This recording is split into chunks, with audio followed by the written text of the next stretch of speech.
Kita bertemu lagi di mimpi bermakna. Jika Anda menikmati perjalanan evolusi yang mendalam ini, jangan lupa untuk menyukai dan berlangganan. Beritahu saya dari mana dan pukul berapa Anda menyaksikan kisah ini.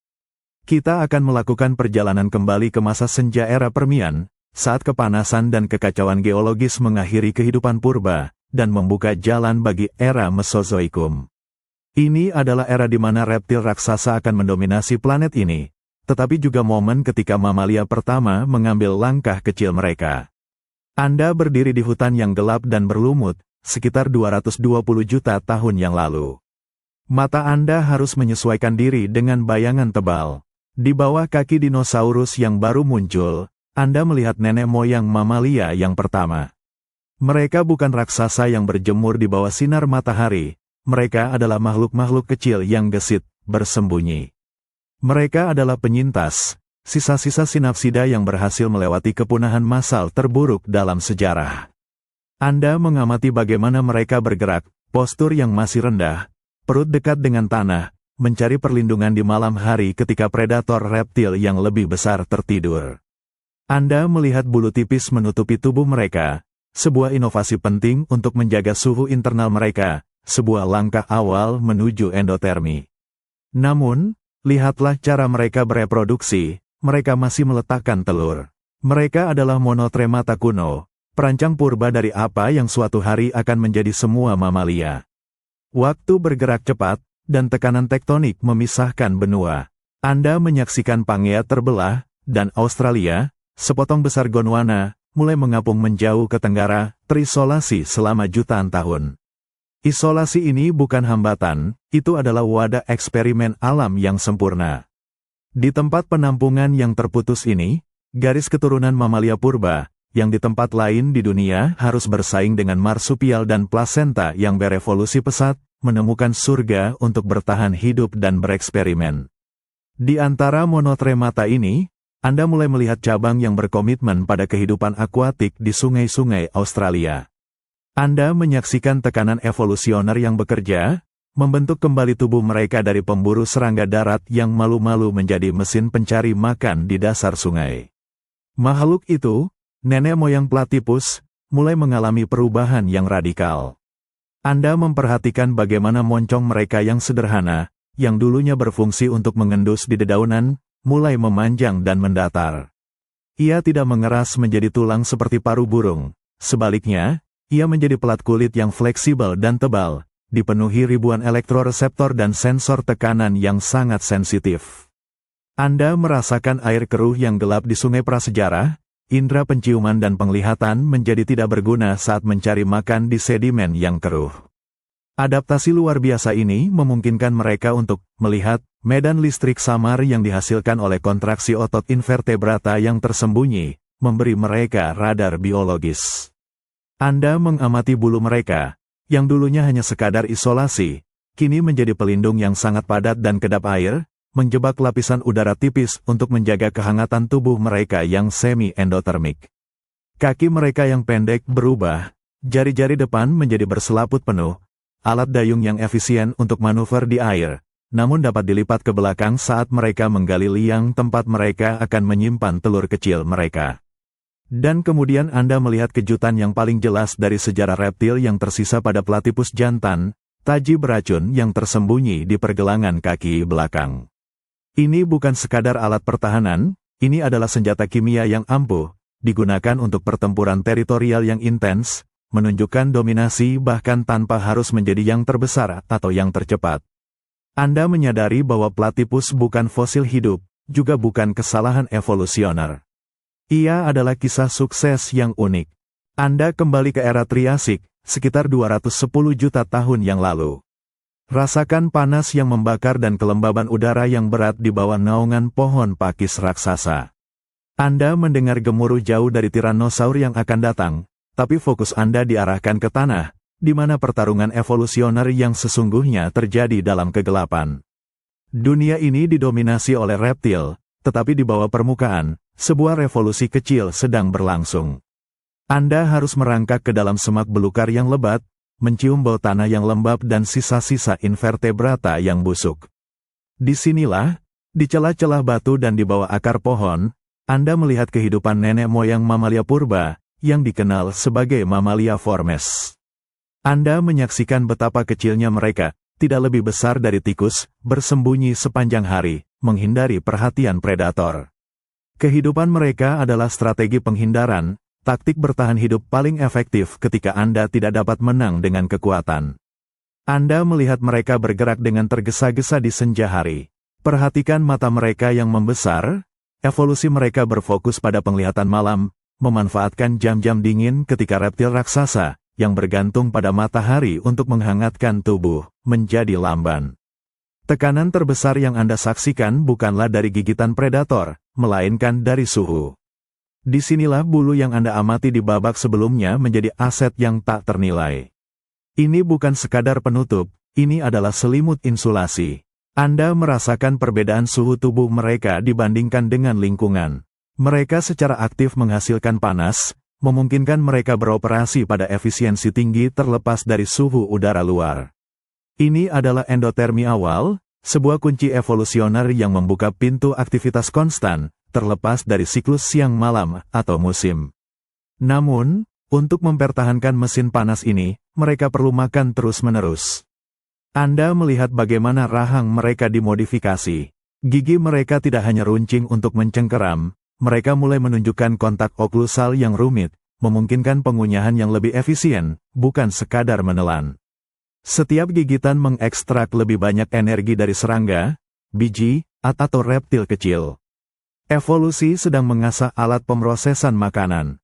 Anda juga mengamati kebiasaan reproduksi yang unik yang tetap melekat. Mereka masih bertelur, strategi yang diwarisi dari nenek moyang reptil mereka, tetapi ada perbedaan krusial. Telur itu kecil, diletakkan di tempat tersembunyi, dan cepat menetas. Begitu menetas, induk tidak meninggalkan mereka. Anda melihat bagaimana mereka mempertahankan bayi mereka dengan ketekunan, tetapi tidak dengan menyusui dari puting. Sebaliknya, bayi-bayi itu menjilat susu yang kaya nutrisi dari bercak kelenjar susu yang tersusun di perut induk, sebuah transisi antara cara memberi makan reptil dan mamalia sepenuhnya. Perhatikan evolusi pendengaran mereka. Anda menyaksikan tulang rahang primitif, yang dulunya terlibat dalam struktur rahang, secara bertahap ditarik keluar dari tugas makan dan dimodifikasi menjadi sistem 3 tulang kecil di telinga tengah. Ini memberi mereka pendengaran yang luar biasa tajam, penting untuk mendeteksi getaran kecil dan suara frekuensi tinggi di malam hari. Mereka menjadi pemangsa yang mengandalkan pendengaran, berburu di kegelapan di mana raksasa mendominasi dengan mata dan ukuran. Australia yang terisolasi menjadi inkubator bagi keturunan monotremata ini, membebaskan mereka dari persaingan langsung dengan mamalia plasenta yang berevolusi pesat di belahan bumi utara. Strategi hidup mereka dalam kegelapan, dengan metabolisme yang lebih rendah tetapi konstan, dan reproduksi yang konservatif, bertelur, memungkinkan mereka melewati zaman keemasan dinosaurus. Anda memahami bahwa di Triasik, monotremata memilih jalan yang berbeda. Mereka tidak mengejar ukuran atau kecepatan, mereka mengejar efisiensi, penyembunyian, dan energi yang konstan. Kita bergerak maju melintasi garis waktu geologis yang tak terukur. Lupakan sejenak dinosaurus yang menjulang tinggi, dan mari fokus pada revolusi yang sunyi di bawah tanah, penemuan pengasuhan yang paling transformatif dalam sejarah vertebrata, susu. Anda kembali ke liang yang lembab di era Jurassik awal, sekitar 180 juta tahun yang lalu.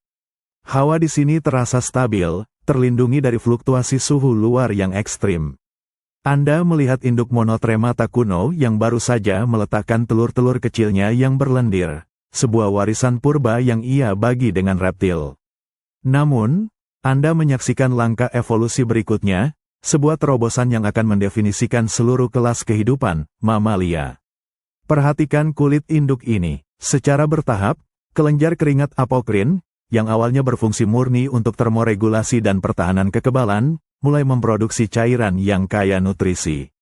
Anda melihat bagaimana cairan kental berwarna putih itu merembes keluar dari pori-pori kulit di area perut, bukan melalui puting yang terdefinisi. Ini adalah susu purba, sebuah cairan kehidupan yang diproduksi secara internal, memungkinkan induk memberi makan bayinya tanpa harus mencari mangsa yang selalu tersedia di dunia luar yang berbahaya. Anda menyadari signifikansi besar dari perubahan ini. Bagi reptil, setelah menetas dari telur, bayi harus segera mencari makan sendiri, menghadapi risiko predasi dan kelaparan yang tinggi. Namun, bagi makhluk kecil ini, susu menawarkan sumber makanan yang stabil, terisolasi dari bahaya luar, dan kaya akan antibodi penting. Ini adalah investasi energi yang besar bagi sang induk, tetapi imbalannya adalah tingkat kelangsungan hidup keturunannya meningkat secara dramatis. Anda menyaksikan bagaimana bayi yang baru menetas, rapuh dan hampir tidak berdaya, menjilati bercak susu di bulu perut induknya. Ini adalah cikal bakal ikatan induk anak yang lebih lama dan lebih intens. Dengan adanya susu, masa bayi dan ketergantungan dapat diperpanjang, memberi lebih banyak waktu bagi otak untuk berkembang dan untuk mempelajari keterampilan yang diperlukan untuk bertahan hidup di dunia dinosaurus yang kejam. Inilah keunggulan evolusioner monotremata awal, dan kemudian, semua mamalia. Mereka dapat melahirkan makhluk yang lebih kecil, yang membutuhkan lebih sedikit sumber daya pada awalnya, telur kecil, tetapi kemudian menginvestasikan energi besar dalam pengasuhan pasca kelahiran, melalui susu.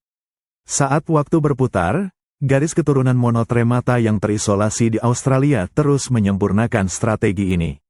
Ambil contoh Echidna, Anda mengamati bagaimana ia masih bertelur dan menyimpannya di dalam kantong, meniru lingkungan hangat dan lembab.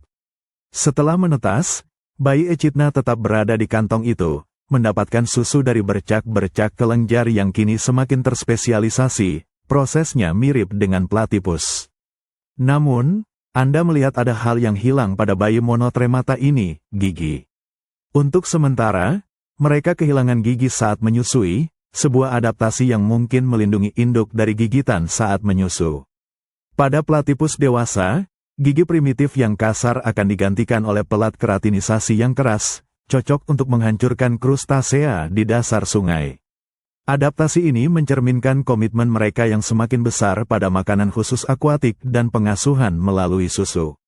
Anda melihat penemuan susu bukan hanya masalah biokimia, itu adalah revolusi dalam pengasuhan. Itu memungkinkan mamalia untuk melepaskan diri dari batasan telur yang harus besar dan berlimpah kuning telur, dan malah berinvestasi pada kualitas, bukan kuantitas. Itu adalah langkah evolusioner yang memastikan bahwa meskipun mamalia tetap kecil dan terdesak selama jutaan tahun, mereka memiliki fondasi yang kuat, memungkinkan mereka untuk bangkit dan mendominasi setelah kepunahan massal.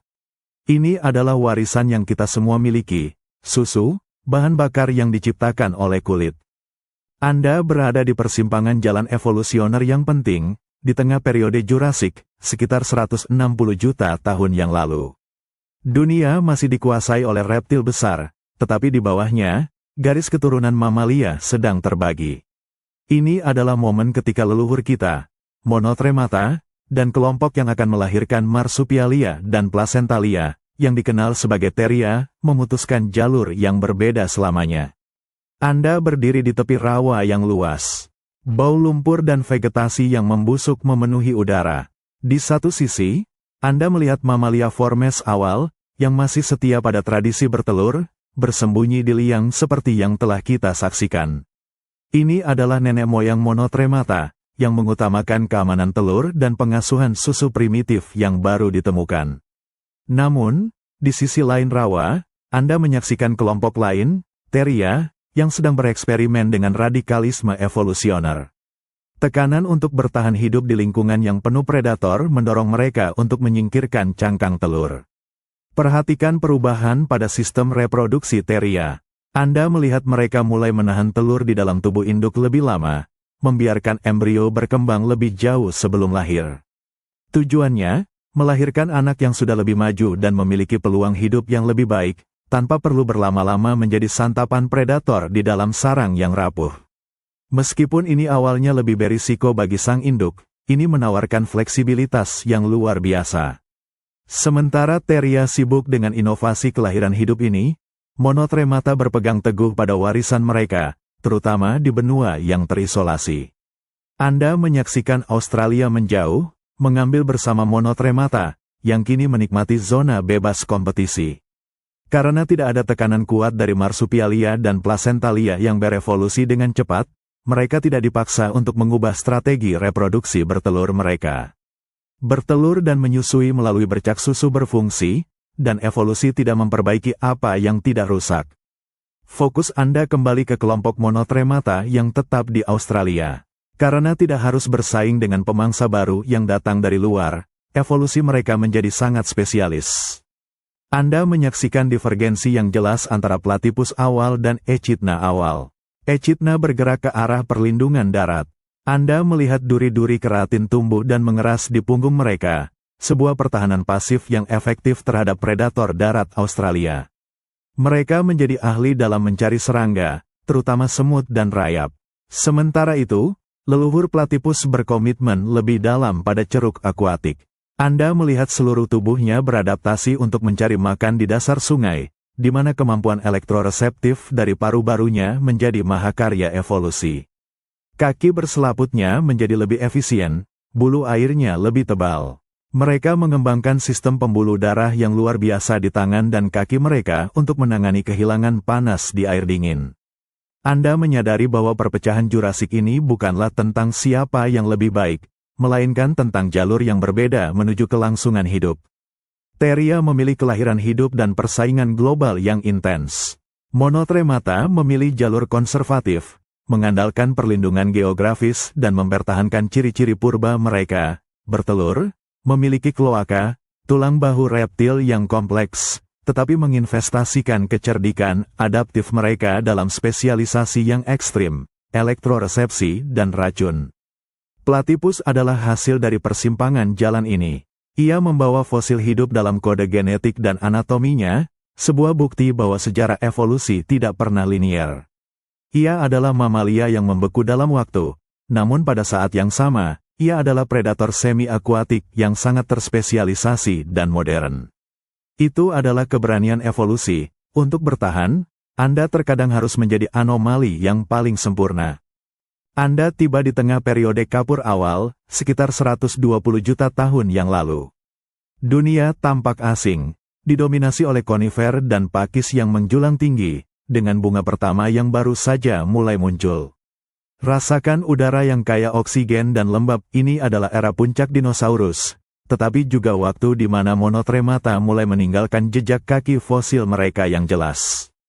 Kita kembali ke Australia, yang kini telah terpisah lebih jauh dari benua-benua lain. Isolasi geografis telah menjadi perisai evolusioner. Anda harus membungkuk di bawah tanaman pakis, mencermati apa yang tersembunyi. Di tempat yang gelap dan basah, Anda menemukan bukti nyata pertama dari monotremata modern, fosil yang menunjukkan gigi geraham yang unik dan spesifik. Anda menyaksikan spesies purba, seperti Obdurodon, yang merupakan kerabat dekat platypus modern. Perhatikan bagaimana mereka mempertahankan gigi di paruh mereka. Meskipun platypus modern telah kehilangan gigi yang digantikan oleh pelat keratin yang keras, nenek moyangnya masih memiliki geraham berstruktur kompleks. Ini memberitahu Anda bahwa mereka masih memproses makanan yang lebih keras daripada platypus hari ini, mungkin memakan siput air, kerang, atau bahkan ikan kecil, bukan hanya cacing dan larva lunak di dasar sungai. Anda mengamati habitat mereka. Mereka jelas telah menguasai lingkungan semi-akuatik. Kaki mereka kuat, sudah mulai mengembangkan selaput yang efisien. Saat mereka bergerak di air, Anda melihat cara berenang yang unik. Mereka menggunakan kaki depan berselaput seperti dayung, sementara kaki belakang dan ekor digunakan sebagai kemudi, sebuah gaya yang sangat berbeda dari mamalia akuatik lainnya. Saat mereka mencari makan, Anda harus mendekat untuk mengamati paruh yang sedang berevolusi. Ia tidak lagi hanya sekadar organ sentuhan. Anda melihat bagaimana paruh itu bergetar dan menyentuh dasar sungai yang berlumpur. Sistem sensorik elektroreseptif telah berkembang menjadi sangat sensitif. Bahkan perubahan arus listrik sekecil apapun dari kontraksi otot mangsa dapat terdeteksi. Ini seperti berjalan di medan ranjau sensorik bagi mangsa mereka. Kemampuan ini adalah inovasi yang memungkinkan mereka mendominasi ceruk makan malam hari yang gelap dan keruh. Namun, di tengah semua spesialisasi ini, Anda melihat warisan reptil mereka yang tidak berubah. Mereka masih membawa tulang bahu yang kompleks dan melebar, sebuah sabuk pektoral yang jauh lebih kuat daripada mamalia Theria, memberikan kekuatan ekstra untuk mendayung di air dan menggali liang yang dalam. Dan tentu saja, mereka mempertahankan kloaka, satu lubang yang melayani fungsi urinasi, defekasi, dan reproduksi. Anda melihat bagaimana tekanan lingkungan di Australia yang terpencil menyeleksi adaptasi ekstrim. Musim dingin kapur di Australia seringkali jauh lebih dingin, dan monotremata membutuhkan strategi untuk mengelola energi.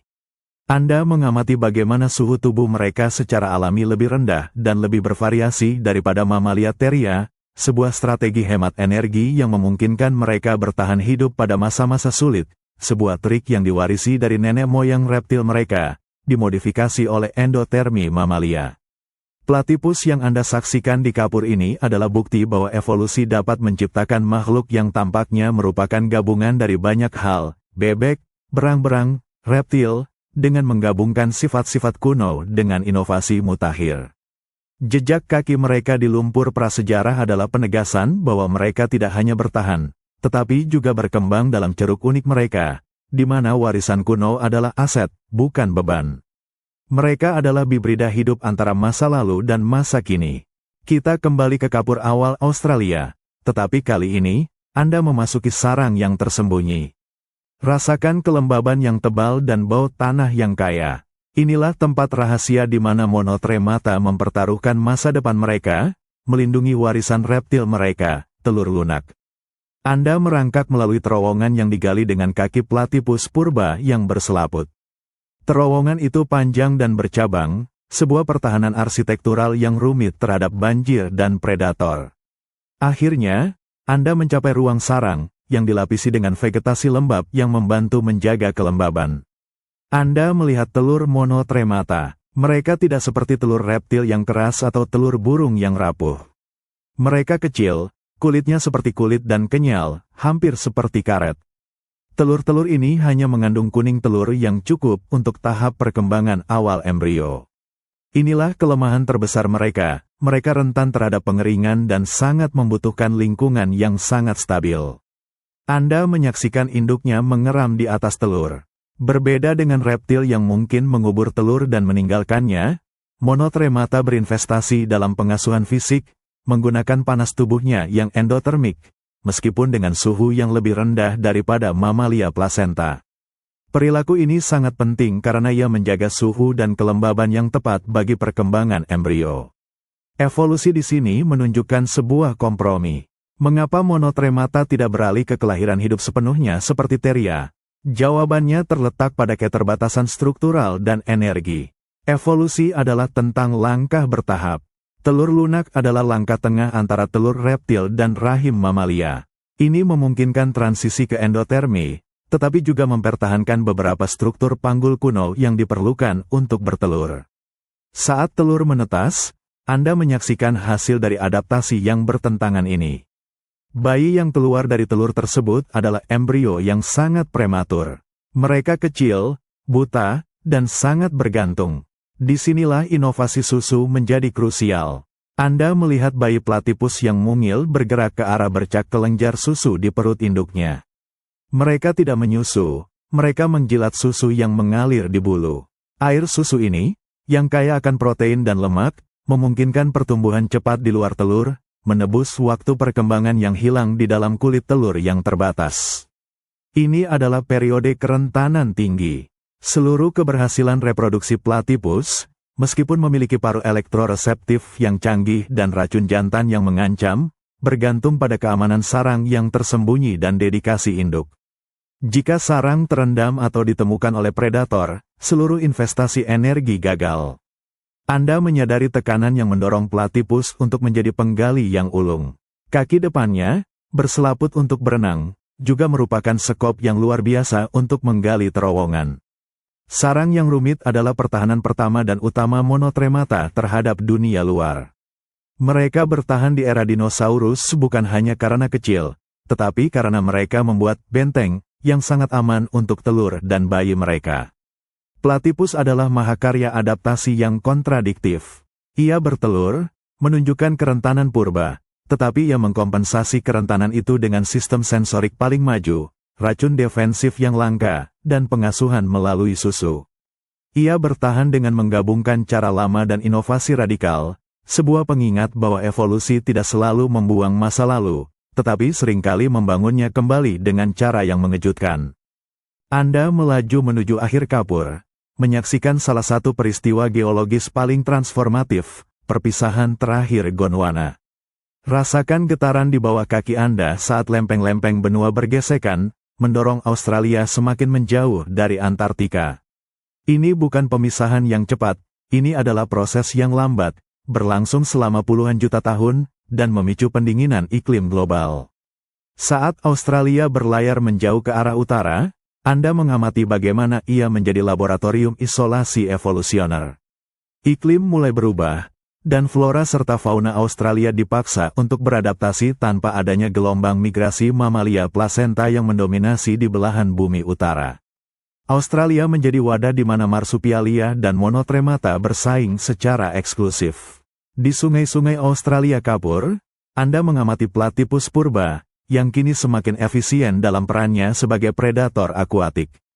Perhatikan struktur paru mereka yang kini lebih pipih dan lebar, memaksimalkan area permukaan untuk menampung elektroreseptor. Anda melihat mereka menyelam di air dingin, kemampuan endotermik mereka, meskipun rendah, memberikan keuntungan besar dibandingkan reptil air tawar yang bergantung pada panas matahari. Namun, Anda juga menyaksikan tekanan. Dengan pendinginan global dan perubahan tingkat air, persaingan untuk mendapatkan makanan mungkin meningkat. Disinilah spesialisasi platypus terbukti sangat berharga. Anda melihatnya berburu, matanya tertutup rapat di bawah air, mengandalkan paruhnya yang menakjubkan untuk melacak mangsa. Ia mampu menemukan larva serangga dan cacing yang tersembunyi jauh di bawah sedimen, di mana predator lain tidak dapat menjangkaunya. Pikirkan tentang racun jantan yang masih dibawa oleh platypus. Anda melihat pertarungan teritorial yang sengit di musim kawin. Jantan menggunakan taji di pergelangan kaki mereka untuk menyuntikkan racun yang, meskipun tidak fatal bagi manusia, sangat menyakitkan dan melumpuhkan lawan. Di era kapur, ini adalah senjata pertahanan yang efektif, sebuah kejutan evolusioner yang mempertahankan dominasi dalam kompetisi kawin di lingkungan sungai yang terbatas. Racun ini adalah sisa-sisa filogenetik, dimodifikasi untuk tujuan baru, bukan hanya pertahanan terhadap predator, tetapi juga senjata untuk persaingan intraspesies. Saat Gondwana berpisah, Anda melihat bagaimana monotremata tidak hanya bertahan, mereka berkembang dalam isolasi mereka. Hilangnya mamalia teria yang lebih sukses secara global berarti monotremata, meskipun mempertahankan metode reproduksi bertelur yang kuno, mampu mengisi berbagai ceruk. Evolusi mereka diperlambat oleh kurangnya kompetisi, tetapi diperdalam oleh spesialisasi ekstrim. Anda menyadari bahwa perpisahan benua adalah hadiah evolusioner bagi platypus. Isolasi adalah kuncinya. Tanpa isolasi Australia, hampir pasti garis keturunan platypus akan tersingkir oleh marsupialia atau mamalia plasenta yang berevolusi lebih cepat dan memiliki metode reproduksi yang lebih efisien. Platypus adalah penyintas karena benuanya sendiri adalah perahu penyelamat evolusioner. Ia adalah bukti bahwa konteks geografis sama pentingnya dengan adaptasi fisik dalam menentukan kelangsungan hidup spesies. Anda sekarang melayang di atas benua Australia, sebuah perahu terapung yang telah berlayar menjauh dari daratan utama selama lebih dari 100 juta tahun. Ini adalah kapur akhir, dan atmosfer penuh dengan ketegangan menjelang kepunahan besar. Tetapi bagi monotremata, perpisahan ini adalah takdir mereka, sebuah kesempatan untuk menjadi kapsul waktu biologis. Anda menyaksikan lingkungan Australia yang terus berevolusi sendirian. Ketika benua lain mengalami pergolakan dan masuknya mamalia plasenta yang berevolusi pesat, para karnivora dan herbivora yang canggih, Australia tetap relatif terlindungi. Di sini, persaingan utama monotremata datang dari marsupialia, yang juga memanfaatkan isolasi ini. Perhatikan bagaimana strategi evolusioner monotremata, khususnya platypus, memungkinkan mereka untuk unggul bahkan di hadapan persaingan marsupialia. Mereka tidak bersaing untuk mendapatkan ceruk darat utama. Anda menyaksikan marsupialia seperti kanguru purba dan wombat beradaptasi untuk kehidupan di darat, sementara platypus semakin mengunci dirinya di lingkungan sungai dan danau. Fokus pada transformasi final yang membuat platypus modern begitu unik. Anda melihat nenek moyang Obdurodon secara bertahap kehilangan gigi geraham mereka. Tekanan evolusioner mendorong mereka menuju makanan yang lebih lunak, cacing, larva, dan invertebrata yang terdeteksi secara elektrik, yang tidak memerlukan gigi untuk dihancurkan. Gigi yang hilang digantikan oleh lempeng keratin keras yang berfungsi seperti alat pengirik, sebuah adaptasi yang menyederhanakan dan mengkhususkan efisiensi makan mereka di lingkungan berlumpur. Perhatikan lagi paruh itu, yang kini telah mencapai tingkat kemahiran sensorik tertinggi. Bukan hanya elektroresepsi, paruh itu juga mengandung sensor sentuhan yang sangat peka, memungkinkan platypus untuk merasakan tekanan air terkecil yang dihasilkan oleh mangsa yang bergerak. Ketika menyelam, ia adalah sistem sonar biologis yang beroperasi dalam kegelapan total, mengalahkan semua predator lain di air tawar Australia. Anda juga mengamati bulu platypus.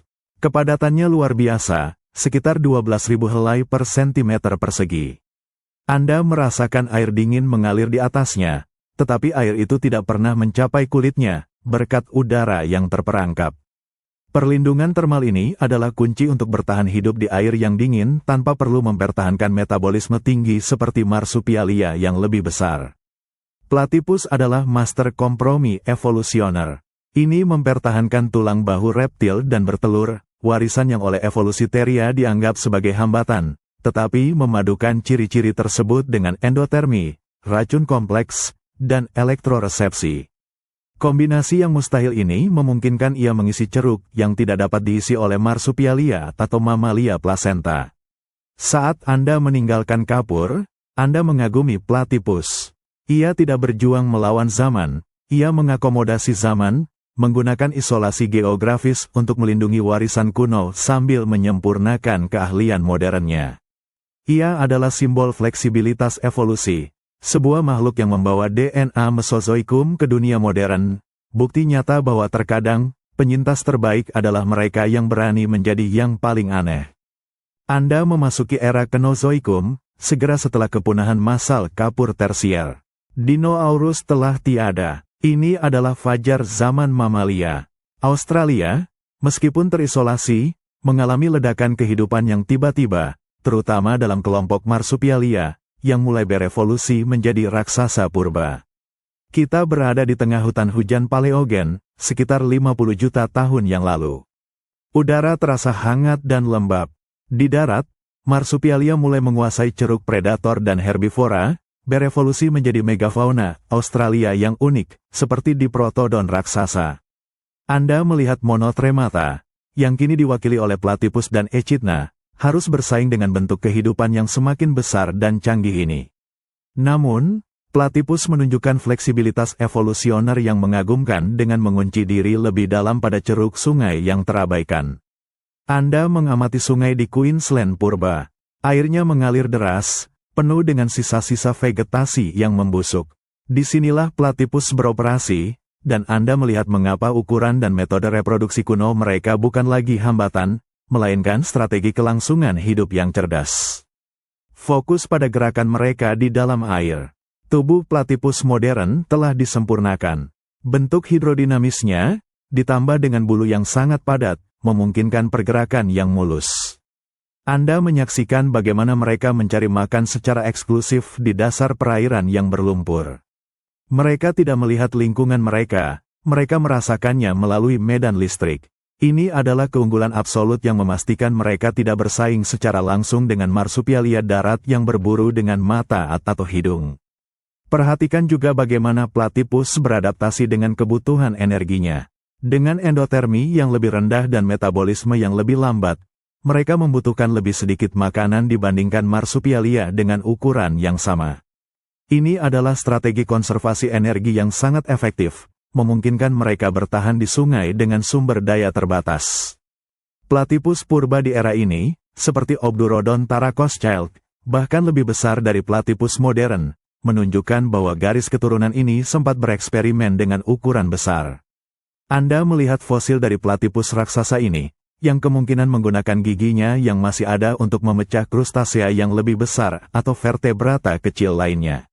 Namun, saat iklim mulai mendingin dan sumber makanan berubah, garis keturunan itu menyusut kembali ke ukuran yang lebih kecil dan tanpa gigi, sebuah contoh evolusi regresif yang menunjukkan adaptasi ketat terhadap perubahan lingkungan. Anda menyadari bahwa kehadiran megafauna marsupialia sebenarnya mendorong spesialisasi platypus ke tingkat yang lebih ekstrim. Semakin banyak marsupialia menguasai darat, semakin platypus beradaptasi untuk menghindari darat, mempertajam keahlian airnya. Platypus paleogen adalah demonstrasi bahwa dalam balapan evolusi, tidak ada yang namanya makhluk primitif atau maju. Hanya ada terspesialisasi atau umum. Platypus memilih spesialisasi super, menggunakan alat kuno, bertelur, racun, bersamaan dengan inovasi unik, elektroresepsi, untuk memastikan ia memiliki ceruk yang tidak dapat diserang oleh siapapun. Australia memberinya ruang untuk bertahan, dan keahliannya di air memastikan ia tetap hidup.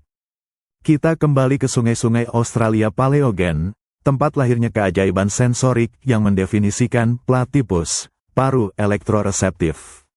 Ini bukan adaptasi yang terjadi dalam semalam. Anda akan melihat bagaimana evolusi mengambil hidung mamalia sederhana dan mengubahnya menjadi radar biologis yang rumit. Awalnya, pada nenek moyang mamalia, moncong adalah organ penciuman dan sentuhan yang vital, membantu mereka merangkak mencari serangga di malam hari. Anda mengamati moncong platypus purba yang masih memiliki sedikit tulang dan gigi. Ia masih mengendus, tetapi Anda melihat tekanan dari lingkungan akuatik mulai mengubah prioritas sensoriknya. Saat platypus mulai menghabiskan lebih banyak waktu di air keruh, indera penciuman di udara menjadi tidak relevan, dan mata, yang rentan terhadap infeksi dan kerusakan saat mengais sedimen, menjadi tidak berguna di bawah air. Inilah saat evolusi mulai mendorong transformasi dramatis. Anda menyaksikan bagaimana kulit di moncong platypus mulai menipis dan mendatar, membentuk paruh yang unik. Di bawah lapisan kulit ini, Anda melihat jaringan saraf berkembang biak. Dua jenis sensor menjadi dominan, mekanoreseptor, yang merasakan tekanan air dan getaran, dan elektroreseptor, yang mendeteksi arus listrik. Bayangkan diri Anda berada di bawah air, mata tertutup, di tengah lumpur yang gelap. Mekanoreseptor memungkinkan Anda merasakan riak yang diciptakan oleh udang karang yang bergerak beberapa inci jauhnya. Ini adalah sistem deteksi gerakan yang sangat halus. Tetapi yang benar-benar membedakan platypus adalah elektroreseptor. Anda melihat platypus menyelam, paruhnya menyapu ke kiri dan ke kanan. Saat otot mangsa berkontraksi, mereka menghasilkan medan listrik yang sangat kecil. Elektroreseptor pada paruh platypus mendeteksi medan listrik ini dengan presisi yang luar biasa. Ini adalah indera keenam yang memungkinkan platypus tidak hanya menemukan mangsa yang bergerak bebas tetapi juga mangsa yang tersembunyi sepenuhnya di dalam lumpur. Ia membaca tanda-tanda kehidupan yang tidak terlihat, terisolasi oleh keunggulan sensorik ini. Anda perhatikan bahwa ini adalah adaptasi yang mahal. Mempertahankan paruh yang sensitif membutuhkan banyak energi dan membuatnya sangat rentan terhadap kerusakan. Itu sebabnya platypus harus menjadi penggali yang terampil untuk membangun liang yang aman. Mereka melindungi aset evolusioner terpenting mereka. Selain paruh, Anda melihat modifikasi lain yang harus terjadi secara simultan. Karena paruh begitu sensitif, setiap gerakan lain harus diredam. Anda melihat bagaimana platypus memiliki kulit lipatan yang menutup mata dan telinga saat menyelam, mengubahnya menjadi kapal selam sensorik yang didorong oleh paruh. Transformasi ini adalah contoh sempurna dari tinkering evolusioner. Moncong mamalia purba, alat sentuhan dan penciuman standar, diambil, direkayasa ulang, dan dispesialisasikan untuk mengatasi tantangan lingkungan yang ekstrim dan spesifik. Paruh platypus adalah perwujudan dari pilihan evolusioner. Untuk bertahan hidup, ia tidak bersaing di permukaan, ia mendominasi kedalaman sensorik. Evolusi platypus bukan hanya tentang bertahan hidup, ini tentang penguasaan ceruk melalui teknologi biologis yang tak tertandingi. Kita melompat maju ke era Oligosen, sekitar 30 juta tahun yang lalu. Iklim global sedang mendingin, dan hutan hujan lebat di Australia mulai memberi jalan bagi padang rumput yang lebih kering. Perubahan ini membawa tantangan baru, terutama bagi kehidupan akuatik. Anda berdiri di tepi sungai yang luas dan tenang. Anda merasakan embun pagi yang dingin, dan Anda tahu bahwa suhu tubuh yang stabil adalah kunci untuk bertahan hidup di lingkungan yang semakin fluktuatif ini. Disinilah platypus membuktikan keunggulan adaptasi akuatiknya. Anda melihat platypus menyelam. Perhatikan bagaimana ia memasuki air dengan minim turbulensi, sebuah demonstrasi efisiensi hidrodinamis. Selaput kakinya yang lebar adalah pendorong utama, mendorong air ke belakang dengan kekuatan besar. Uniknya, kaki belakang dilipat, hanya berfungsi sebagai kemudi dan penstabil. Ini menunjukkan komitmen total pada renang bertenaga tinggi, sebuah sifat yang harus berevolusi secara bertahap dari nenek moyang mereka yang lebih terestrial. Saat ia berada di bawah air, Anda menyaksikan bulunya yang padat bekerja. Bayangkan berada di air es, platypus modern dapat mempertahankan aktivitasnya selama berjam-jam, berkat lapisan udara yang terperangkap di bulunya yang bertindak sebagai jaket pelampung dan isolator super. Anda melihat evolusi telah menguji dan menyempurnakan struktur bulu ini selama jutaan tahun untuk mengatasi dinginnya sungai Oligocene. Anda mengamati adaptasi lain yang halus, ekornya yang tebal dan berotot. Ekor platypus, seperti berang-berang, digunakan untuk penyimpanan lemak. Di musim dingin, ketika sumber makanan langka, cadangan lemak ini berfungsi ganda, sebagai bantalan isolasi termal dan sumber energi yang vital. Kemampuan untuk menyimpan energi ini sangat penting bagi mamalia semi-akuatik yang perlu mempertahankan suhu tubuh tanpa sumber makanan yang stabil. Di masa Oligocene, persaingan marsupialia di darat semakin intens, tetapi platypus terus menghindari mereka dengan spesialisasi air tawar yang tak tertandingi. Tidak ada marsupialia atau mamalia plasenta lain, yang baru saja mulai mencapai pantai Australia sesekali, yang dapat menandingi keahlian platypus di dasar sungai yang gelap. Elektroresepsi mereka memastikan ceruk makan mereka tetap aman. Namun, Anda melihat satu lagi fitur kuno yang tetap ada dan kini dioptimalkan. Taji racun pada platypus jantan. Racunnya, yang berevolusi dari kelenjar keringat, menunjukkan komposisi kimia yang kompleks, berbeda dari racun reptil. Anda melihat jantan berkonflik, racun itu memberikan efek nyeri luar biasa, melumpuhkan rival tanpa harus membunuh. Ini adalah alat tawar-menawar evolusioner yang memungkinkan mereka memenangkan hak kawin tanpa harus menghabiskan energi yang berharga dalam pertempuran fisik yang berlarut-larut. Platypus di Oligocene bukan hanya berenang, ia mendominasi sungainya.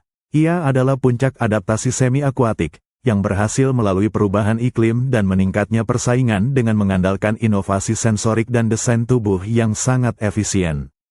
Mereka telah berhasil menggabungkan kelangsungan hidup rahasia nenek moyang Triasik mereka dengan teknologi perburuan abad modern. Anda kembali ke sungai-sungai Oligocene yang berpasir, dan kita fokus pada salah satu kehilangan evolusioner terbesar, platypus, gigi. Bagi kebanyakan mamalia, gigi adalah alat fundamental untuk bertahan hidup, tetapi bagi platypus, gigi menjadi tidak lagi fungsional. Anda melihat fosil spesies Obdurodon, leluhur platypus, yang masih memiliki geraham yang cukup besar dan kompleks. Geraham ini menunjukkan kontak oklusal, bukti bahwa mereka memproses makanan keras, mungkin kerang, krustasea kecil, atau bahkan ikan bertulang yang mereka tangkap di dasar sungai. Namun, saat Anda melihat platypus modern, gigi telah hilang, digantikan oleh dua pelat keratin keras, satu di rahang atas dan satu di rahang bawah. Apa yang mendorong hilangnya fitur penting mamalia ini? Tekanan lingkungan dan keahlian sensorik. Anda menyaksikan platypus menyelam, paruhnya yang sensitif mengaduk lumpur. Paruh itu adalah pusat dari seluruh operasi. Ia menangkap mangsa kecil, cacing, larva serangga air, yang tidak memerlukan pengunyahan yang rumit. Selain itu, seiring berjalannya waktu, platypus semakin mengkhususkan diri pada makanan lunak yang terdeteksi secara elektroreseptif. Pikirkan tentang konflik antara paruh dan gigi. Paruh platypus adalah organ sensorik yang lembut dan kompleks, dilapisi dengan kulit yang sangat peka. Mengunyah makanan keras akan menyebabkan kerusakan serius pada struktur sensorik paruh itu. Evolusi menghadapi pilihan, mempertahankan gigi, atau memaksimalkan sensitivitas paruh. Platypus memilih paruh. Anda mengamati prosesnya. Mangsa dikumpulkan di kantong pipi di bawah air, bersama dengan pasir dan kerikil dari dasar sungai. Ketika platypus muncul ke permukaan, ia menggunakan pelat keratin kasar, yang merupakan struktur yang mirip kuku, bersama dengan kerikil yang terkumpul sebagai penggiling alam. Kerikil dan lempeng keratin ini bertindak sebagai batu asahan, menghancurkan makanan sebelum ditelan. Ini adalah metode pemrosesan makanan yang kuno, tidak bergantung pada gigi yang rumit. Hilangnya gigi juga merupakan konsekuensi dari keterbatasan energi. Pertumbuhan gigi mamalia, dengan enamel yang keras dan akar yang dalam, membutuhkan investasi metabolik yang signifikan. Dengan menggunakan lempeng keratin yang dapat diganti dan memanfaatkan batu giling yang ada di lingkungan, platypus menghemat energi yang dapat diarahkan untuk mempertahankan bulu kedap airnya dan endoterminya yang efisien. Perubahan dari gigi menjadi pelat keratin adalah cerminan dari spesialisasi yang mendalam. Platypus tidak lagi menjadi pemangsa serba bisa, ia adalah mesin yang sangat efisien untuk mengais dasar sungai. Hilangnya gigi adalah tanda pelepasan final dari nenek moyang mamalia darat mereka. Ini adalah bukti bahwa terkadang, evolusi mencapai kesuksesan dengan melepaskan sifat-sifat yang dianggap fundamental oleh garis keturunan lain. Dalam kisah platypus, kesempurnaan datang melalui penyederhanaan dan keahlian sensorik. Anda berada di sungai-sungai Oligosen akhir, periode krusial ketika ceruk ekologis Platypus, dari predator akuatik yang fleksibel, berubah menjadi pengais dasar yang sangat terspesialisasi, atau bentik forager. Anda menyaksikan air sungai yang berwarna keruh, sebuah lingkungan yang menantang bagi sebagian besar predator. Nenek moyang Platypus mungkin awalnya berburu di permukaan, menangkap serangga air yang jatuh atau ikan kecil yang berenang di kolom air. Namun, seiring persaingan meningkat, dan predator seperti buaya air tawar berevolusi, area permukaan menjadi terlalu berbahaya. Perhatikan perubahan perilaku ini. Anda melihat platypus mulai menghabiskan sebagian besar waktu berburu di dasar, tempat yang gelap, dingin, dan penuh lumpur, sebuah zona yang dihindari oleh marsupialia dan mamalia teria lainnya. Pergeseran ini adalah kunci kelangsungan hidup. Saat Anda melihat platypus menyelam, Anda merasakan keahliannya. Kaki depan berselaputnya bekerja seperti sekop dan dayung yang luar biasa. Ia tidak hanya berenang, ia sedang mengais, mengaduk sedimen dengan gerakan paruhnya yang cepat. Pergeseran ke pengais dasar ini memaksa penyempurnaan adaptasi yang telah kita saksikan. Elektroresepsi, yang dulunya merupakan keunggulan, kini menjadi kebutuhan mutlak. Anda menyaksikan platypus menyelam, matanya tertutup rapat, sepenuhnya bergantung pada paruhnya. Ia mencari mangsa yang hidup tersembunyi, terlindungi dari mata pemangsa lain. Setiap gerakan otot, setiap getaran kecil dari cacing atau larva yang bersembunyi di pasir, diterjemahkan menjadi peta listrik oleh paruhnya yang canggih. Paruh, yang kini tanpa gigi, ideal untuk ceruk ini. Ia dapat masuk ke dalam lumpur dan pasir tanpa khawatir gigi-gigi akan patah atau rusak. Pelat keratinisasi yang menggantikan gigi memungkinkan platypus untuk memproses makanan kecil yang kasar yang ia ambil bersama pasir. Anda melihat bahwa seluruh desain tubuhnya selaras dengan peran ini. Bulunya yang kedap air memungkinkannya menyelam berulang kali tanpa menjadi dingin, suatu keharusan untuk pengais dasar yang menghabiskan waktu berjam-jam di air. Postur tubuh yang rendah, warisan dari nenek moyang mamalia purba, sebenarnya membantu menstabilkan tubuh saat ia menggali dasar sungai. Pergeseran ke pengais dasar ini menciptakan ceruk yang tidak dapat diakses oleh predator umum. Ini memungkinkan platypus untuk bertahan hidup di tengah persaingan ketat di daratan Australia. Mereka telah menukar kecepatan dan kekuatan dengan keahlian sensorik dan isolasi ekologis. Platypus adalah bukti bahwa spesialisasi ekstrim dalam ceruk yang terabaikan adalah strategi evolusioner yang valid. Mereka adalah mamalia yang menolak untuk menjadi seperti mamalia teria. Sebaliknya, mereka memilih untuk menyempurnakan warisan purba mereka ke tingkat yang tidak terduga. Mereka adalah pemburu bayangan listrik, yang menemukan kekayaan di tempat yang dilihat orang lain sebagai lumpur kosong. Anda berada di bawah permukaan sungai Australia, di mana visibilitas hampir nol. Airnya keruh, penuh sedimen, hasil dari erosi benua yang telah lama terangkat. Bagi sebagian besar mamalia, lingkungan ini berarti kelaparan dan risiko. Bagi platypus, ini adalah taman bermain. Anda menyaksikan platypus menyelam, dan Anda melihat penolakan evolusioner terhadap salah satu indera yang paling diandalkan oleh mamalia. Saat ia menyelam, otot-otot di sekitar matanya mengerut, menarik lipatan kulit yang sepenuhnya menutup mata dan telinganya. Ia menjadi buta, tuli, dan bisu terhadap dunia visual dan suara di bawah air. Mengapa ia mengorbankan indera yang begitu penting? Karena di lingkungan berlumpur, mata menjadi lebih berbahaya daripada membantu. Penglihatan yang buruk hanya menghabiskan energi. Debu dan partikel dapat merusak kornea. Evolusi platypus membuat perhitungan yang radikal, indera visual harus diserahkan kepada indera keenam. Anda perhatikan bagaimana seluruh sistem saraf di moncong platypus mengambil alih beban sensorik. Paru yang pipi ini sekarang bertanggung jawab atas 100% navigasi, perburuan, dan pemetaan lingkungan bawah air. Rasa sentuhan, melalui mekanoreseptor, menjadi sangat canggih. Anda melihat platypus bergerak melalui air dengan gerakan kepala yang ritmis, setiap sapuan paru adalah pemindaian sensorik. Bahkan tekanan air kecil yang dihasilkan oleh batu atau akar akan dipetakan. Ini memungkinkan ia untuk bernavigasi dengan menghindari rintangan fisik tanpa pernah melihatnya. Tetapi kunci utamanya, sekali lagi, adalah elektroresepsi.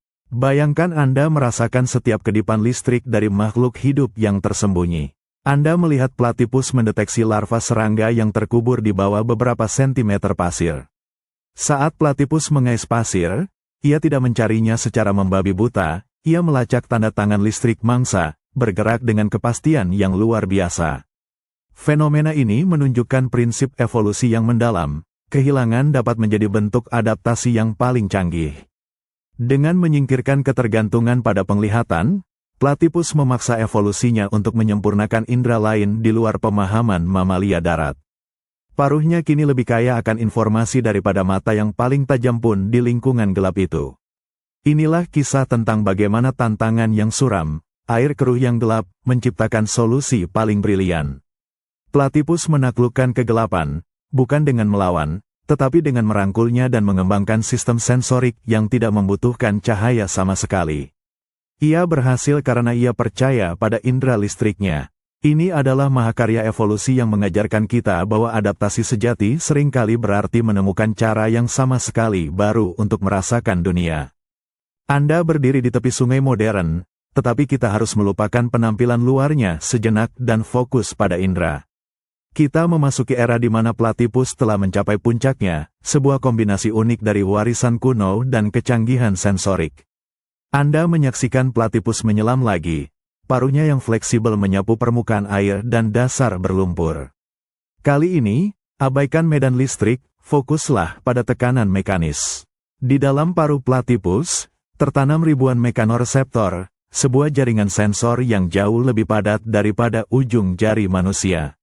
Sensor ini, yang berevolusi dari reseptor sentuhan mamalia dasar, kini disesuaikan untuk merasakan tekanan air yang paling kecil.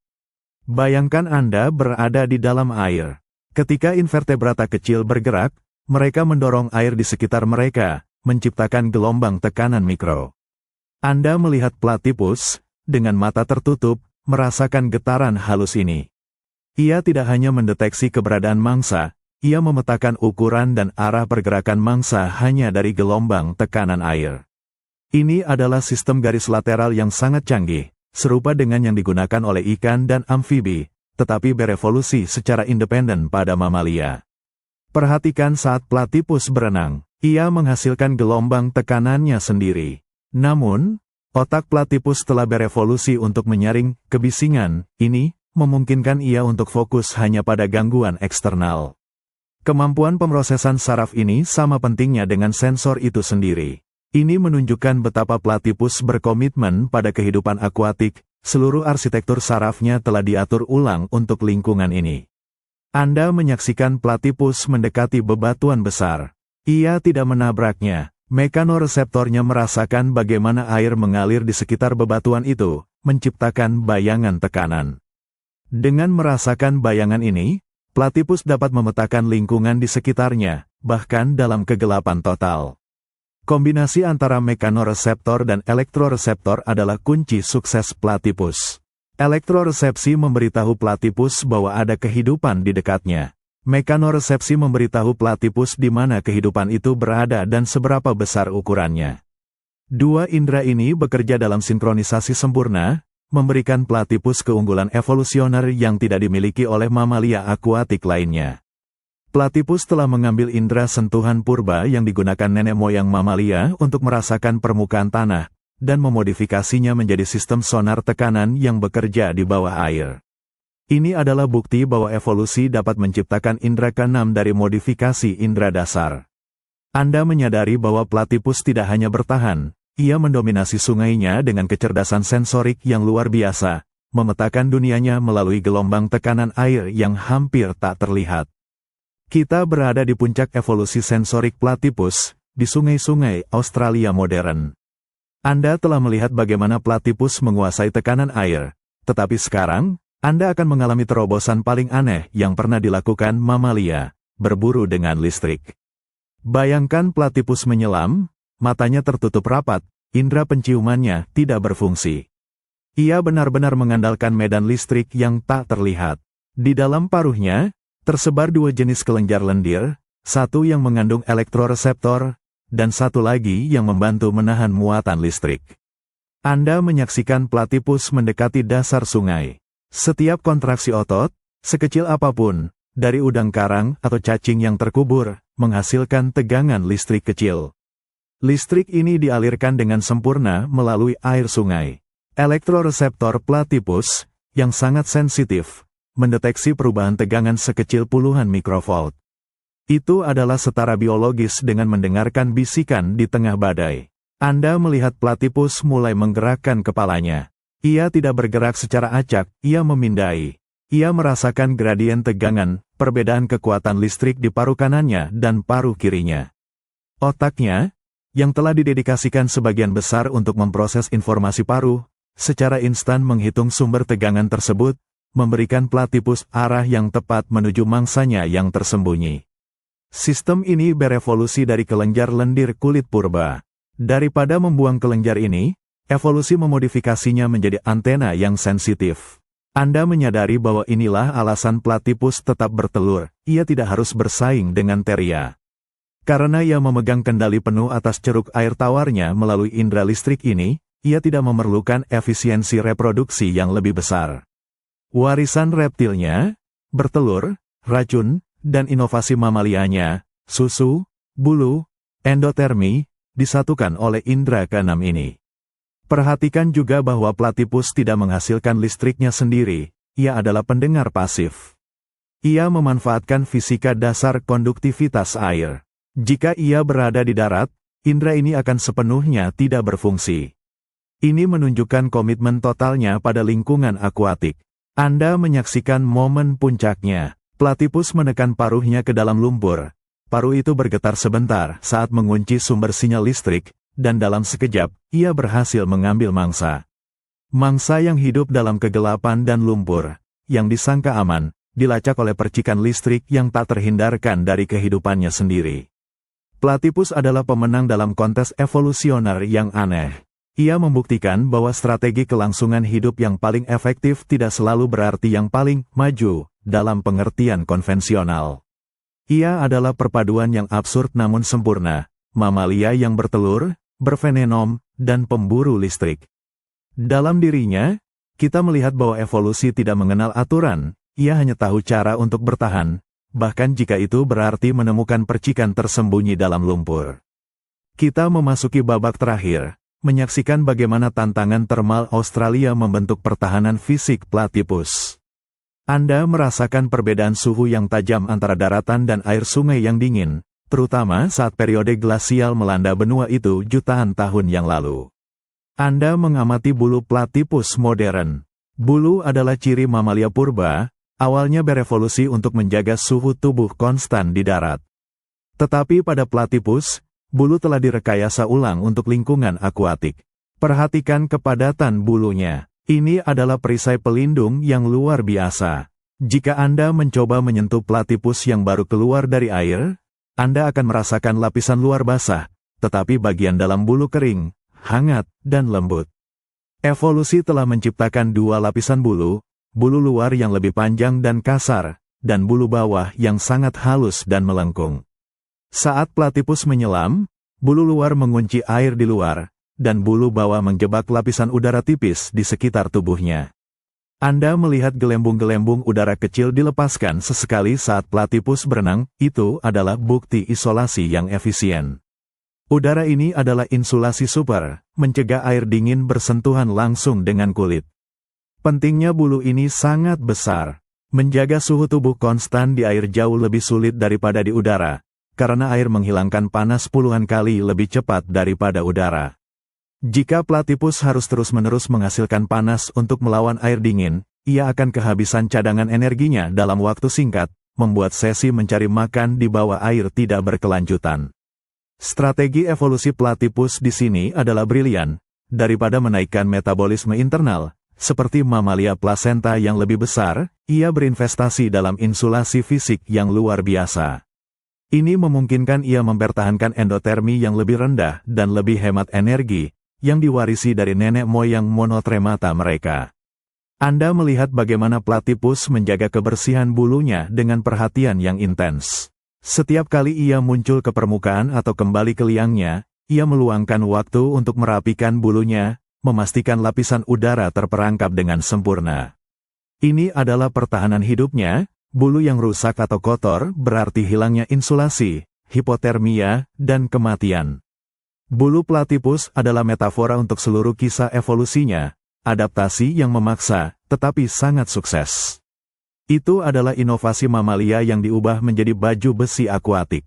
Ia memungkinkan platypus untuk beroperasi dalam waktu lama di air dingin, memberi waktu bagi paruhnya yang elektroreseptif untuk menemukan mangsa yang tersembunyi.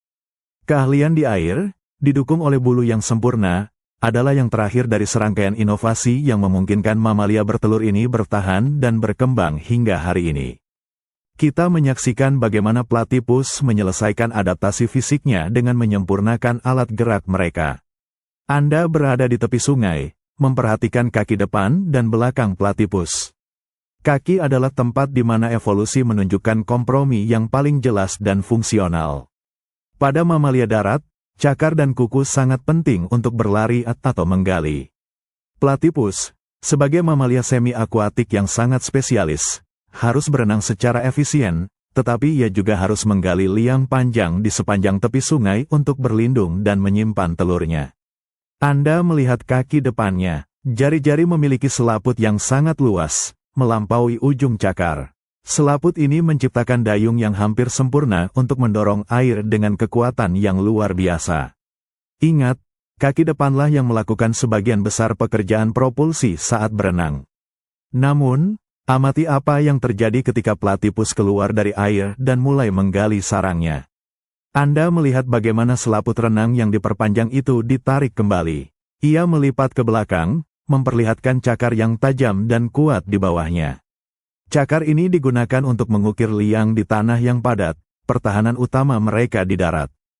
Ini adalah kompromi yang luar biasa. Selaput renang tidak dihilangkan, tetapi dibuat dapat ditarik. Adaptasi ini menunjukkan tekanan ganda yang dihadapi platypus, kebutuhan akan kecepatan di air dan kebutuhan akan keamanan liang di darat. Seluruh struktur bahu dan lengan mereka, yang diwarisi dari nenek moyang monotremata, memberi mereka kekuatan menggali yang tidak dimiliki oleh mamalia akuatik lainnya. Sekarang, lihatlah kaki belakang. Kaki ini juga berselaput, tetapi selaputnya jauh kurang berkembang dibandingkan kaki depan. Kaki belakang berfungsi sebagai kemudi dan pengereman. Pada platypus jantan, kaki belakang juga menahan senjata evolusioner mereka, taji racun yang tersembunyi. Anda menyadari bahwa tata letak kaki ini sangat tidak biasa. Kebanyakan mamalia akuatik, seperti berang-berang atau anjing laut, menggunakan kaki belakang mereka untuk propulsi atau mengembangkan keseimbangan antara kaki depan dan belakang. Platypus mengalihkan seluruh tugas propulsi ke dayung depannya, menggunakan kaki belakang untuk kestabilan dan, pada jantan, untuk persaingan sengit. Kaki platypus adalah ringkasan sempurna dari dilema evolusioner mereka. Mereka harus membawa sifat-sifat kuno, menggali liang untuk telur, ke dalam dunia modern sambil mengembangkan spesialisasi akuatik mutlak, dayung yang efisien dan paru elektroreseptif. Melalui rekayasa ulang selaput renang yang dapat ditarik, evolusi berhasil memenuhi kedua tuntutan yang bertentangan itu. Itu adalah solusi yang elegan untuk masalah adaptasi yang kompleks, memastikan platypus dapat bertahan sebagai penggali dan perenang yang terampil. Kita meluncur ke Neogen, di mana iklim dunia memasuki mode pendinginan yang intens, yang dikenal sebagai Ice House World. Anda merasakan udara yang lebih kering dan dingin di Australia, dan Anda menyaksikan bagaimana gletser dan perubahan pola hujan menguji sistem sungai yang menjadi rumah platypus. Tekanan iklim ini sangat besar, memengaruhi ketersediaan makanan dan suhu air. Anda menyaksikan bagaimana platypus modern menghadapi tantangan ini. Keberhasilan mereka bergantung pada dua hal, kemampuan insulasi yang unggul dan fleksibilitas metabolisme. Anda melihat platypus menyelam di air yang kini jauh lebih dingin. Bulunya yang padat sekali lagi terbukti menjadi aset yang sangat diperlukan, mencegah hipotermia. Tetapi sekarang, Anda melihat strategi pendukung yang lain, tidur musim dingin fakultatif. Perhatikan platypus saat sumber makanan menjadi langka selama bulan-bulan terdingin. Anda melihatnya mundur ke liangnya, dan alih-alih mempertahankan suhu tubuh yang tinggi secara konstan, seperti mamalia plasenta, platypus dapat membiarkan suhu intinya turun secara signifikan. Ini adalah torpor, periode tidak aktif untuk menghemat energi. Anda menyadari bahwa kemampuan untuk masuk ke torpor adalah warisan purba yang dipertahankan oleh monotremata. Meskipun mereka mamalia endotermik, mereka tidak sepenuhnya terikat pada suhu tubuh yang tinggi dan kaku. Fleksibilitas ini memungkinkan mereka untuk bertahan hidup dalam periode kelangkaan makanan dan suhu ekstrim tanpa membuang energi berharga untuk pemeliharaan suhu. Saat suhu air berfluktuasi, Anda menyaksikan platypus meningkatkan aktivitas berburunya selama masa-masa yang lebih hangat untuk membangun cadangan lemak di ekornya yang tebal. Lemak ini tidak hanya menjadi insulasi, lemak ini adalah bahan bakar untuk melewati periode torpor yang panjang. Ini adalah tarian yang cermat antara suhu, sumber daya, dan strategi metabolisme. Di tengah tekanan iklim, Anda juga melihat mengapa elektroresepsi menjadi semakin penting. Saat sungai mengering dan air menjadi keruh karena pergerakan sedimen yang ekstrim, penglihatan semakin tidak berguna. Ketergantungan platypus pada indera listriknya memastikan bahwa ia tetap menjadi pemburu yang efektif bahkan di bawah kondisi lingkungan yang paling menantang. Platypus adalah penyintas global dingin. Mereka berhasil melewati zaman es dan perubahan iklim yang drastis bukan dengan evolusi radikal menjadi bentuk baru, tetapi dengan menyempurnakan adaptasi spesialis mereka dan memanfaatkan fitur kuno seperti fleksibilitas metabolisme. Mereka membuktikan bahwa mempertahankan beberapa fitur primitif dapat menjadi keuntungan adaptif yang luar biasa dalam menghadapi ketidakpastian iklim. Anda menyaksikan lingkungan air tawar Australia di bawah tekanan kelangkaan sumber daya yang disebabkan oleh periode pendinginan global yang semakin intensif. Ini adalah saat di mana seleksi alam menuntut efisiensi tanpa kompromi. Saat ketersediaan mangsa di sungai berfluktuasi, kadang melimpah, kadang hampir hilang, platypus menunjukkan mengapa spesialisasi ekologis mereka adalah pertahanan pamungkas. Mereka tidak dapat beralih ke darat untuk berburu kanguru kecil atau buah-buahan seperti marsupialia.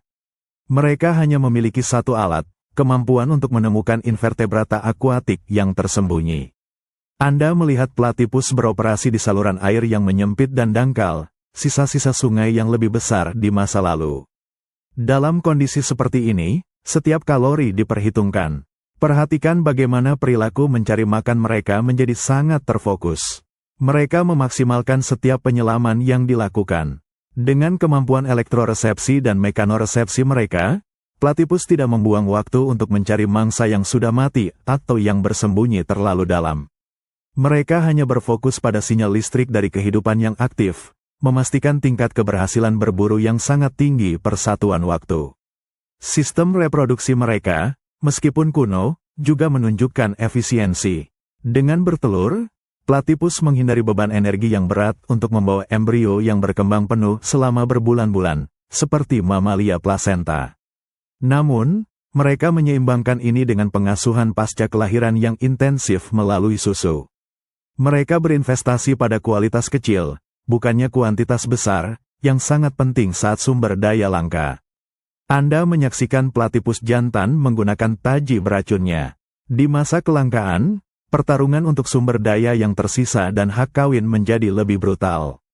Racun platipus, yang terutama digunakan dalam persaingan teritorial jantan, memastikan bahwa genetik yang paling kuat dan paling kompetenlah yang dapat berkembang biak, mempertahankan standar ketahanan garis keturunan di masa-masa sulit. Spesialisasi platipus dalam ceruk bentik foraging adalah strategi anti kepunahan mereka. Ketika predator lain berjuang karena mangsa utama mereka berkurang, platipus mempertahankan akses eksklusif ke dunia invertebrata air tawar yang tersembunyi di lumpur. Mereka telah berevolusi melewati zaman, bukan dengan bersaing di arena utama, tetapi dengan mendominasi ceruk yang tidak dilihat orang lain. Platipus adalah makhluk yang mengajarkan kita bahwa keragaman evolusioner adalah kunci kelangsungan hidup. Ia adalah perpaduan sifat kuno dan inovasi radikal, yang berhasil karena Australia memberinya panggung untuk menjadi anomali yang sempurna. Ia adalah kesaksian hidup tentang kreativitas tak terbatas dari tekanan evolusioner.